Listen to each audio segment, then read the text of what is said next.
السلام عليكم ورحمة الله وبركاته. بسم الله الرحمن الرحيم. الحمد لله رب العالمين والصلاة والسلام على أشرف المرسلين وعلى آله وصحبه أجمعين. പ്രിയപ്പെട്ട സഹോദരന്മാരെ, നമ്മളെല്ലാം വളരെ സന്തോഷത്തോടുകൂടി ആഹ്ലാദത്തോടുകൂടി പ്രതീക്ഷിച്ചു കൊണ്ടിരിക്കുന്ന ഒരു യാത്രയാണ് മഹത്തായ അജ്മീർ യാത്ര. മഹാനവർകളുടെ നിർദ്ദേശപ്രകാരം നമ്മൾ അജ്മീറിലേക്ക് യാത്ര പുറപ്പെടാൻ വേണ്ടി നിയ്യത്താക്കിയിരിക്കുകയാണ്. ഓരോ പ്രദേശത്തെയും ആളുകളൊക്കെ ടിക്കറ്റുകളൊക്കെ എടുത്തു കഴിഞ്ഞു. ഇനിയുള്ള ദിവസങ്ങൾ പ്രതീക്ഷകളുടെ ദിവസങ്ങളാണ്. മഹാനായ ഹാജയെ അറിയാനും അവിടുത്തെ അനുഗ്രഹങ്ങൾ നേടിയെടുക്കാനുമുള്ള ശ്രമത്തിലാണ് നമ്മളൊക്കെ ഉള്ളത്.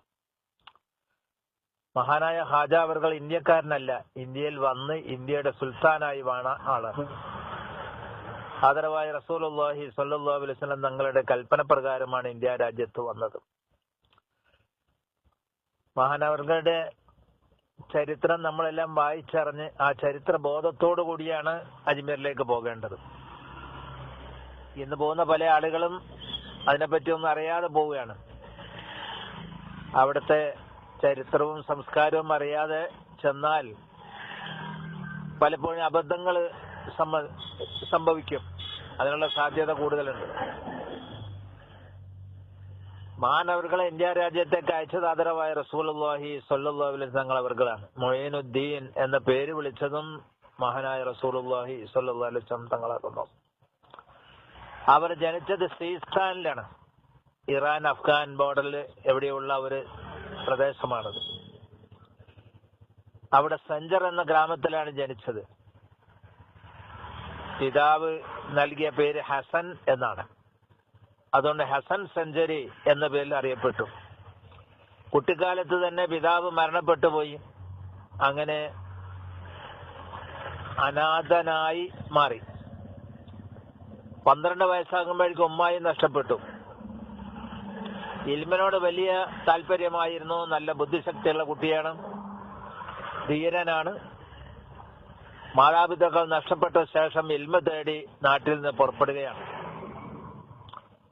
ഉണ്ടായിരുന്ന സ്വത്ത്, അനന്തരാവകാശമായി കിട്ടിയ സ്വത്ത് വിറ്റ് കിട്ടിയ പൈസ കുറെ സദഖ ചെയ്തു. ബാക്കി തന്റെ ആവശ്യത്തിന് വേണ്ടി കൈവശം വെച്ചുകൊണ്ട് ബുഹാറയിലേക്കാണ് പോകുന്നത്. സോവിയറ്റ് റഷ്യയുടെ ഭാഗമായിരുന്നു ബുഹാറ. ഒരു കാലത്ത് ഇസ്ലാമിക വിജ്ഞാനത്തിന്റെയും സംസ്കാരത്തിന്റെയും എല്ലാം ലോകപ്രസിദ്ധമായ കേന്ദ്രമായിരുന്നു. അവിടെ പ്രസിദ്ധരായ ഉലമാക്കളുടെ കീഴിലാണ് ഓതി പഠിച്ചത്. അന്ന് ലഭ്യമായ വിജ്ഞാനത്തിന്റെ എല്ലാ ശാഖകളിലും മഹാനവർകൾ അവഗാഹം നേടി, വളരെ ചെറിയ പ്രായത്തിൽ തന്നെ.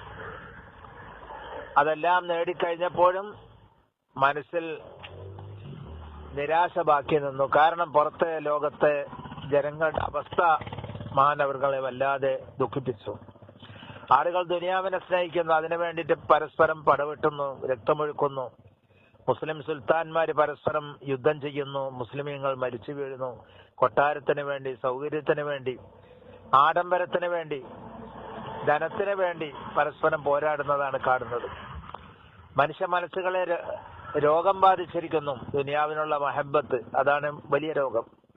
പിന്നെ അസൂയ, അഹങ്കാരം, പരദൂഷണം, ശത്രുത തുടങ്ങി നിരവധി ദുർഗുണങ്ങൾ മനുഷ്യ മനസ്സുകളെ ബാധിച്ചിരിക്കുന്നു. അതിനെ എങ്ങനെ ദൂരീകരിക്കാൻ സാധിക്കും, അതിനുള്ള വഴി എവിടെയാണ് എന്ന് അന്വേഷിച്ചുള്ള സുദീർഘമായ ഒരു യാത്രയാണ് പിന്നെ ആരംഭിക്കുന്നത്.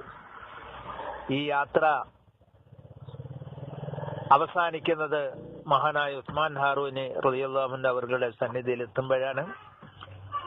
അവിടുത്തെ ഖാദിമായി ചേരുകയും മുരീദായി മാറുകയും ചെയ്ത് അവിടുത്തെ മികച്ച ശിക്ഷണത്തിൽ, തർബിയത്തിലായിട്ട് വളർന്ന് ജനങ്ങളെ സന്മാർഗത്തിലേക്ക് നയിക്കാനുള്ള എല്ലാ വഴികളും അവിടുന്ന് ലഭിച്ചു. അങ്ങനെ ആദരവായ റസൂലുള്ളാഹി സ്വല്ലല്ലാഹു അലൈഹി വസല്ലം തങ്ങളുടെ